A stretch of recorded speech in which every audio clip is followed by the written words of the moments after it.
Hi అండి. ఇప్పుడు నేను చికెన్ కర్రీ ఎలాగో చూపిస్తానండి. చికెన్ అండి, అలాగే ఆనియన్స్, టమాటా, గరం మసాలా అన్నీ కూడా మిక్సీ పట్టేసానండి, కలిపి చేసానండి. సింపుల్ పద్ధతిలో చేసి చూపిస్తానండి. స్టవ్ వెలిగించుకోవాలండి. ఆల్రెడీ నేను ఆయిల్ వేసానండి. ఆయిల్ హీట్ ఎక్కాక మనం మసాలా వేసుకోవాలండి. ఆయిల్ హీట్ ఎక్కిందండి, మసాలా వేసుకుందాం.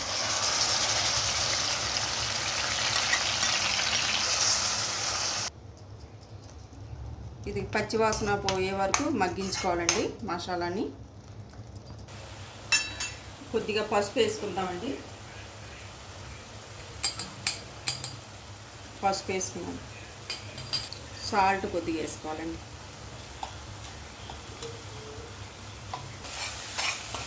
సింపుల్గా అయిపోద్దండి చికెన్ కర్రీ, చాలా బాగుంటుందండి టేస్ట్ అయితే మాత్రం. తర్వాత చికెన్ వేసుకోవాలండి.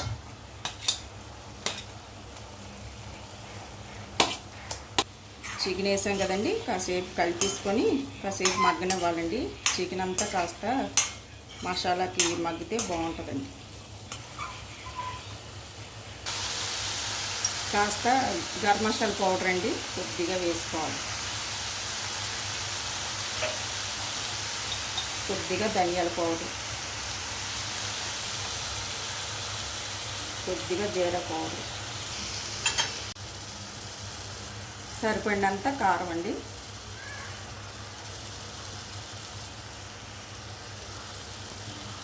ఒకసారి ఇదంతా కలుపుకోవాలండి. చికెన్ అంతా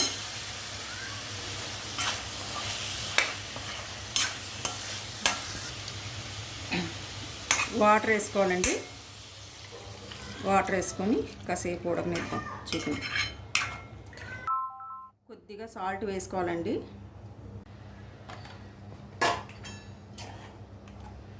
మూత పెట్టుకొని మనం కాసేపు ఉడికించుకోవాలండి. కూర దగ్గర పడుతుందండి, ఇంకొక 5 నిమిషాలు ఉడకనిద్దామండి. అయిపోయిందండి, దగ్గర పడిపోయింది. మనం స్టవ్ కట్టేసుకుందామండి. నేను రైస్ పెట్టుకున్నానండి, కర్రీ వేసుకుంటున్నాను.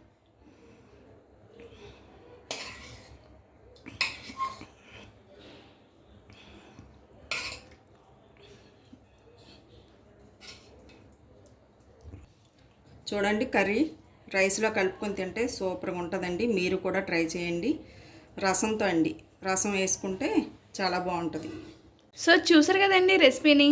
మరిన్ని రెసిపీస్ కోసం మా కేకే రెసిపీ హౌస్ ఛానల్ని సబ్స్క్రైబ్ చేసుకోండి. Thank you.